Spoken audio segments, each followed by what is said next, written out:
Hey, welcome back, everybody, to our podcast with Moss and Mike, where we talk to all kinds of fascinating people in the world of business. Today, Jillfrances Gray is joining us. Her company is called JFG Visual Communication, and she's here because she has a really unique and interesting take on visual communication we haven't seen before, pun intended, and also because she's been in business for a while. And as you know, we like to get people on this show that have been in business for a while because most of you listening are early stage. So getting advice from people that have been down this road before you is really good. Welcome, Jillfrances. Hi, thank you for having me. So, what is visual communication and branding exactly? What does that mean? Sure. So to me, visual communications is sort of like the upper umbrella of all visual type of things. Most people think of like graphic design or website design, but it also encompasses video, and it encompasses animation, and it is um, infographics, and it's trade show booths, and it's photography, and it's so anything that you can use that your eyes can see that are not textual is something that's considered visual communications. And so for me, yes, I have training as a web designer and a graphic designer. I also do motion graphics, and I also produce videos. I mean, not the video part, but art direct them, and also art direct photography. And so I'm kind of thinking of all aspects of what those visuals might be for a brand, and how they're going to relate best with their marketing, and who they want to be as a company, who they want to be viewed as by the customers, and kind of take those all into account. So it's not just one simple little thing. So And this is one of the things that drew you to our attention was it's so much more than people think of just throwing up a site or just having slides as they're speaking, or even having going and paying somebody in Fiverr to do your logo for a couple bucks. It's a lot more than that. absolutely. Visual is really everything that a person's not, everything that's not coming in through their ears is probably visual. Absolutely. What are some common mistakes people make when they're thinking about visual communication? I think there's different ranges.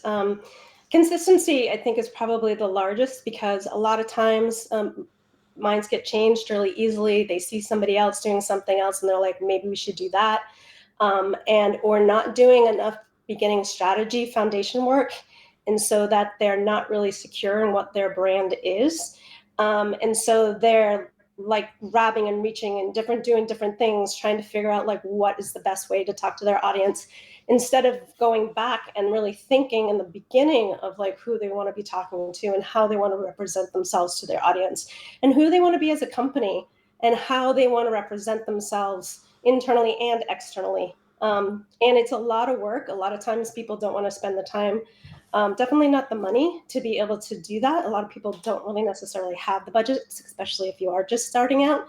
But it is really important, because without having that solid foundation, you kind of are always going to be floundering and picking up the best things. If you're going on Canva, you're going to be using templates that all other people have been using.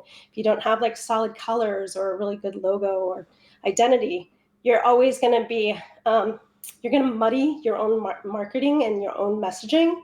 So your audience and customers won't know who you are. So it's kind of like, if you start with a solid foundation and you really think about how you want to be seen and how you want to represent yourself, once you make those decisions, you're better off.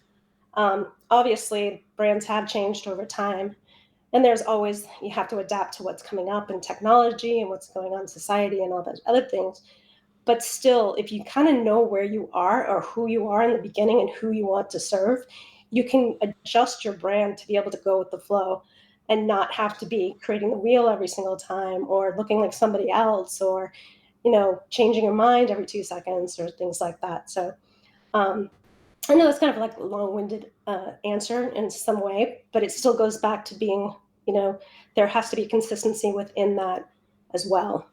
So, So so what is a way for our listeners, as Mike mentioned, a lot of them is in the early stage, so they don't have a couple of grand they can go out and spend on a branding coach or somebody else. So, what is some good cheap tools at least, to not look like everybody else, like using Canva templates?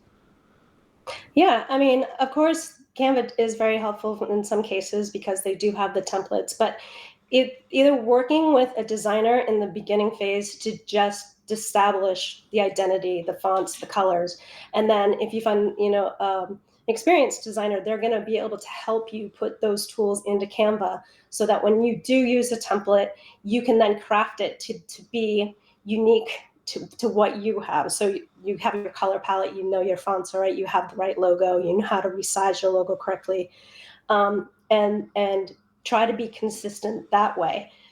Other ways is to hire a designer and find out a way to work with them on a partnership level, so that they go along with the journey as you grow your company. I know a lot of times within what I've been doing, or what I have done for as long as I've been doing this, is I become the internal creative department for really small startups. They don't necessarily have the budget to hire anybody in-house. They don't have the need. They don't have the amount of work that they would need to have somebody full-time salary. And they may not have a marketing director or something. And so my skill set kind of covers that both, whereas I have the marketing background, I have the design background, I have the implementation background. So I'm filling many roles, but it's on a contractual basis. And so they're not set, for a long period of time, but it's a solid partnership, and it helps them get past that barrier of not being able to have the right tools in order to grow to the next level that they want to go to. Well, it's a really good resource for people to know about what you just mentioned. Folks, don't go out there thinking you can do all your own design, your own colors, your own everything. I mean, all entrepreneurs fall in this trap. It's a mistake. And as just Jillfrances just said, you don't have to go spending a ton of money right off the bat, but you do need to get somebody to help you get started. Yeah. So with that, I'd like to ask about, how do visuals affect the potential client's brains? Oh, absolutely. This is one of my favorite topics, actually. So as you know, it's like your eyes are scanning constantly. They're looking around, they're gathering data, they're going back into your hippocampus, and they're bringing in neurons. And so once the brain is sort of like, they take patterns and they kind of form them into things. And the more that you see these patterns or recognize these patterns, the more that they're kind of like get stuck in your brain. That's why identities have such solid staying power, especially for the larger companies that have really good budgets that can afford to put their logos everywhere and be able to build their brands, is that our brains start to recognize things when they see them over and over again. This is why, like with the question you asked earlier, is why consistency is important. And so the fact that the way that the eye sees, and it's taking in information so quickly, and the fact that once we start recognizing things, we can make associations to those things that we're seeing. And so if we can kind of think about that when we're creating visuals, making something that is going to be consistent, that's going to automatically relate to the brand you're creating, it's nothing but a benefit for you. And there's also to think about, there's two types of learning, people that how they learn. There's the people that can read the books and understand the context and gather information and education that way. And then there's a whole bunch of us that are visual learners, that we'd like to see diagrams. When you get an instruction booklet, we look at the pictures versus reading the text, and we can kind of already figure out what the steps are that we need to take. And so when you think about having so many people in the world either learning A or B, like, you can totally capitalize if you try to think about the visual route of knowing that there's going to be a wide audience that will make those images in their brains connect really quickly and connect to your brand. And so it's a powerful thing.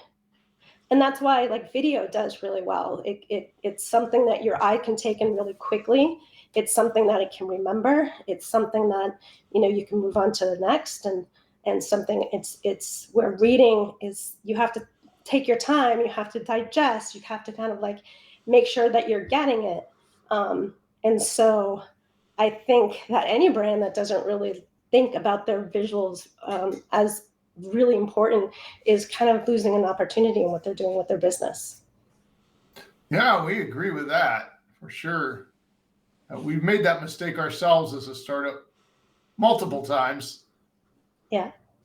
But yeah, I really like the idea of folks learning to just kind of solidify what are the colors, what's the fonts, what's going to be the consistency from the very beginning. So how does that, with all that fitting together then, how do people go about taking what you do for them and turning that into a long-lasting impact? Like I'm Yes. thinking of Catchline Communications, for example, which now that image, that logo is pretty well known, but when Erica first put it out, it was not well known, and it didn't look like its current form that you did, which is pretty cool. Yeah. I mean, again, what the benefit is, Erica's really good at getting her name out there. She, puts herself front and center on LinkedIn, and she engages constantly. And she's very niched in what she's offering and what she's doing. And so when she speaks of what she does, it's very clear that she associates what she does with the brand that she's creating. So, and one thing that I like that she does is like looking at your body of work, and the fact that when you have your big idea and you're looking to have that idea, like how many things can you, from that one idea, how many pieces of content then can you create that will then still go back to that main idea? And she does it really well as far as, how she talks on LinkedIn, how she talks in the articles, how she talks to the people that are prospects, how she talks to the people that are clients, how she teaches her courses. It always goes back to that one thing. And so her brand is, the way she's building it is becoming really solid. She knows who her audience is, even though it has gone through a couple of phases. She knows who she wants to be as far as her company.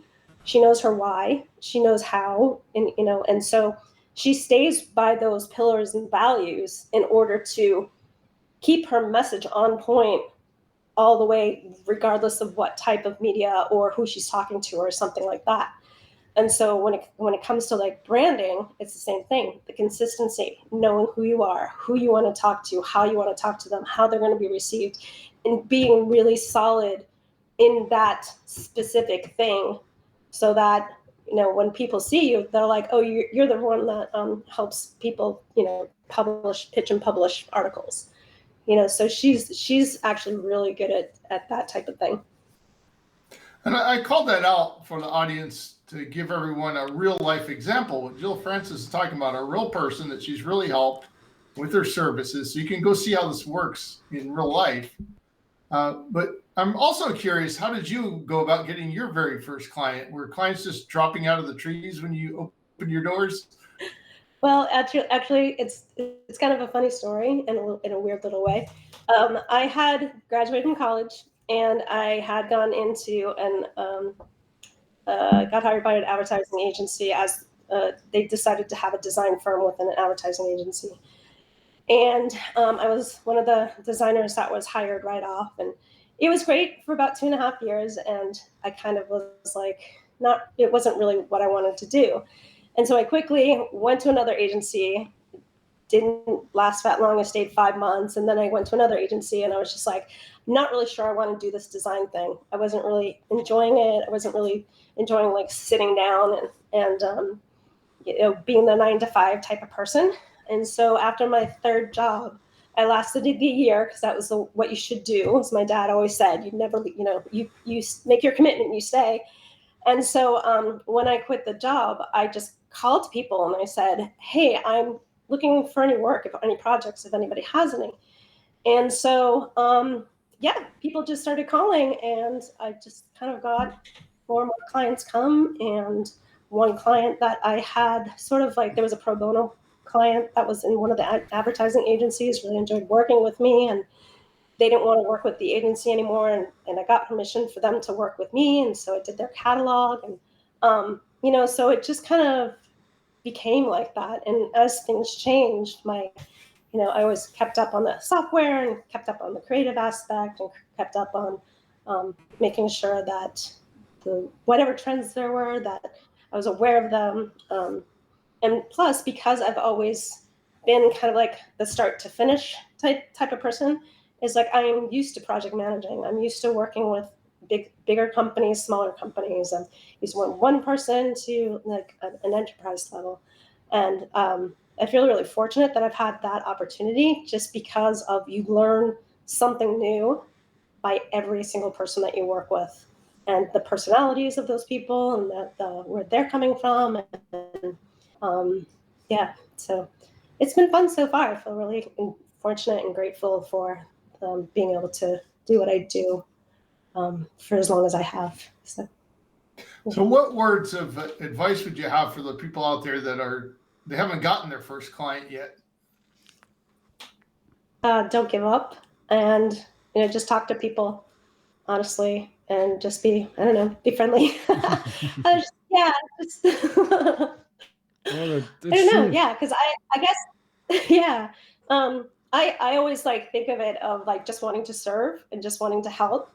I remember one time there was a friend of mine who wanted to do one of the races, and I think you have to raise like $2,500, and coming up with the ideas of like, well, you can try this, you can try this, and wanting to just help people reach their goals kind of inspires me to keep going. That's why I love, working with Erica and seeing how great she's been doing and how everything is working with her, and just really want to support the people and the companies that are trying to do really cool things and important things. I don't know. I just love it. I feel really, really grateful just being able to be creative and getting paid for it, and being able to work from my house, and all this other stuff. So yeah, I don't know if that answered the question, but well, it did. It is true. To get your first clients, you do need to speak to people. Otherwise, it's going to be kind of hard. Yeah. It does really help. So we talked about, like, the most important thing when it comes to visual brand is the consistency. You need to have a consistent message. Are there some other things that are very important when it comes to building a recognizable visual brand, besides that you see a lot of people miss? I mean, it's not specific to visual, but it is truly knowing your audience and truly knowing who you want to work with and how to best speak to them and be where they are. Because I think there's a lot of times people are like, yeah, I need to be on social because everybody tells me I need to be on social. And yeah, you need to do this and you need to do that. But if your customer is not on social, you're wasting your time, So it's kind of like really knowing where's the best place for you to hang out and to hang your hat and to be speaking to who you're talking to, like knowing what's going to resonate with them, knowing what they're going to listen to, knowing what they're going to be interested in. And you can't make it up. You kind of have to ask the people that you idealize and you want to work with, and ask them specifically, like, what in my brand do you find that resonates with you, and would you work with me? And if you wouldn't work with me, why not? And really doing the research and making and finding that data, because otherwise you're making up stories and you're talking to non-existent people that you're like, these would be great people to work with when they're not even a reality. So that and again, that's time, and that's research, and that's talking to people again. But it's really important. And it's one of the hardest things to find in some capacity, because I've been in networking things and people are like, where do I find my people? And it's, so you can go to conferences and you can go to this, but if you don't actually approach somebody and ask them what they do and ask them, like, do you ever have a need for this type of service? You're never going to know. And again, I have a hard time doing that. So it's not like an easy thing to do at all, but it's a constant. I'm gonna steal that question from now on. When I'm getting a little bit of resistance for talking to someone, I'll ask, if you wouldn't work with me, why not? That's a great question. Yeah. I mean, it's good feedback, because you could be like, I don't need it. I don't have the money. I have a designer. I have like I just don't need it at this time. It's like so simple, and that would be it saves so much time. It does. The one question that we had is when we're going to conferences or any event where we're a speaker, what are some things that public speakers forget to do with their visuals? I mean, we've seen the classic of everything from the person that reads their slides word for word, which is horrible, to the person that puts slides up there, but they're not related to the talk. There's all kinds of mistakes that get made, but what are some other things how should speakers do their visuals? Well, I mean, there's two schools of thought. There are those that do want you to read the visuals, and it's more about the content on the screen, and it's less about them speaking. And in the case of a speaker who wants to be a keynote or something, the slides should actually be images that relate to the content, or at least have a nod to the content or something like that, because if you're a professional speaker, you want the attention on you, not your slides. But at the same time, if there's a point that you're trying to get in, to resonate with the crowd, having that perfect image is going to do nothing but help you. Or if you're trying to tell a joke and the punchline is the image, it's going to have that reaction a little bit differently. I think a lot of times when you go to conferences, it would be so great if there was really no slides, because you're there to listen to the content. You can't listen and read at the same time. It's just so difficult. Plus, if everybody's looking at the screen and not looking at you, they're not really listening to you. They're just trying to read. And then if you go too fast, they're missing out the point. So I don't really see the value of boarding up these slides with all this stuff and thinking it's so important when it's not going to be digestible. And the second thing is that you can, if you have to do a happy medium of you really want the content to be up there and you don't want to be the center of attention, use infographics. Like, don't put bullet points. Think creatively about how those things are being done. Use animation so that things come in a proper time, that people can be able to look at them and digest them and understand what you're trying to get across. Use video. There's so many vehicles that you can use that, again, it comes back down to, if you don't want pressure on you, but be creative with the deck that you're presenting. I really like that. So before we wrap up, do you have any offers for the audience or any words of advice on going about? We'll have all your links down below so people can contact you. Sure. Are there resources out there folks should be reading? For as far as visual communications, or? Yeah, I saw you had some things posted on your website. Do you have a regular blog or newsletter?